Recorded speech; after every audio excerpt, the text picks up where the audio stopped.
In the Hindu community, women are not allowed into certain temples.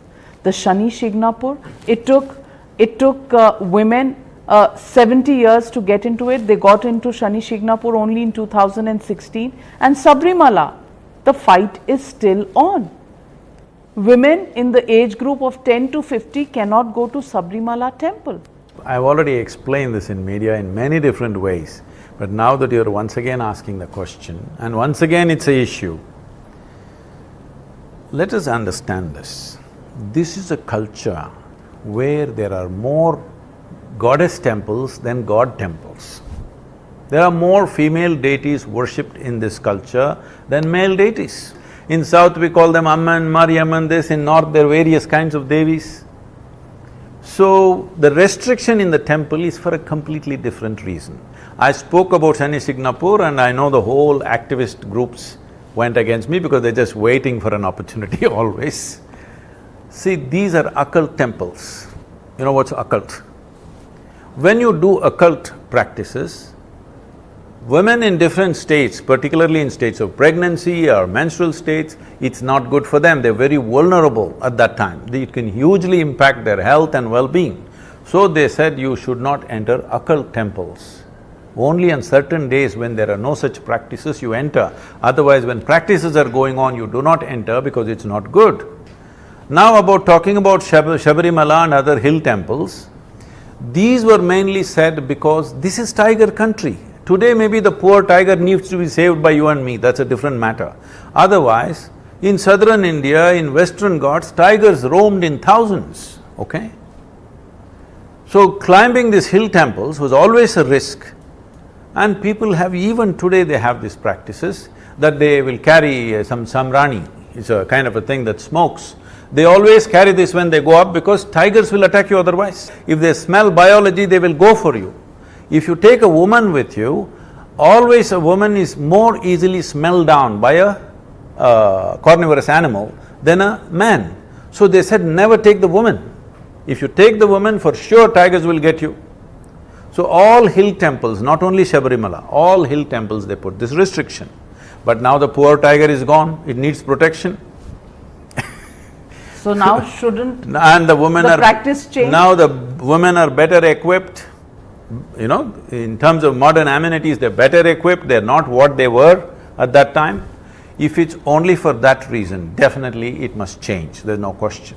At the same time, Sabarimala temple, I do not know the full detail, but from what I have heard from the temple authorities, they are saying that is because the deity is a brahmachari.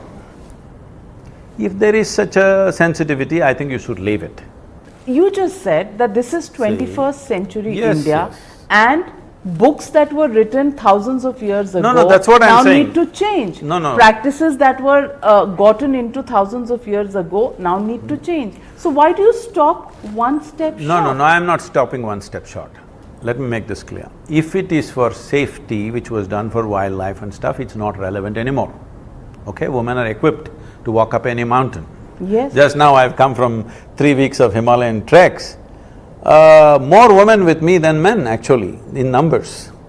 So they are as equipped and they're walking with me wherever I go, there is no point. Because their clothes, their boots, their stuff, they're as equipped as a man today.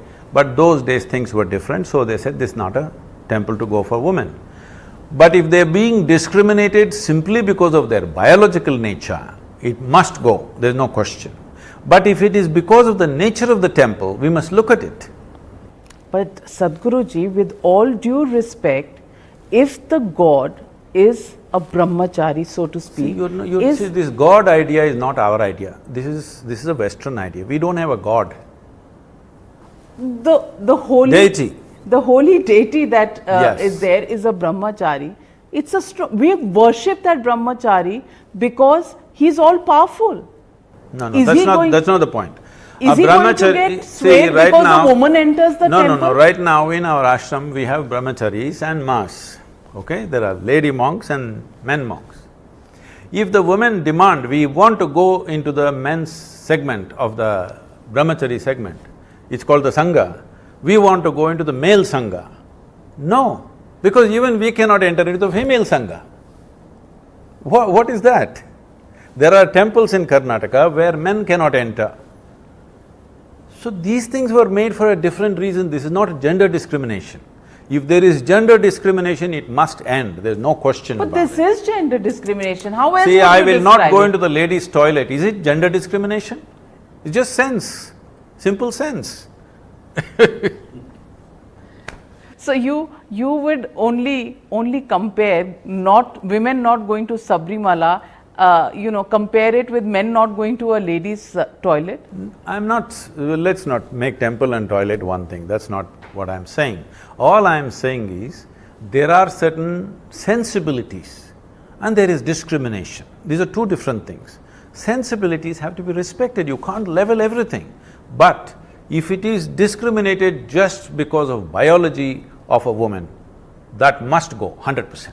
But isn't it just that? No. Why women between 10 and 50 cannot go? See, for women above 50 are not discriminated against. No. So it's biology. See, a deity is seen as a live person, do you understand? A brahmachari is sitting in his own abode, so women don't go into his abode. If a young woman was sitting, we say men should not enter that room. Just the same thing. So the monks are there in the Sangha, women cannot go. Is it gender discrimination? For his safety, not for theirs. So,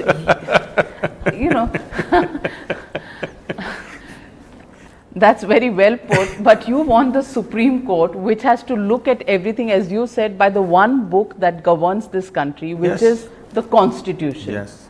Constitution never said you should not take the sensitivities of various people in this country. You have to respect the sensitivities of everybody.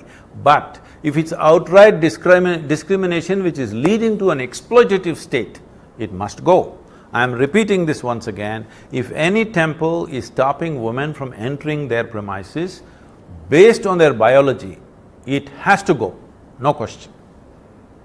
But if it is because of certain sensitivities, if it is that the deity is of a certain nature and it maintains a certain thing, they want to do that. Suppose, why nobody talks about these temples where men cannot enter?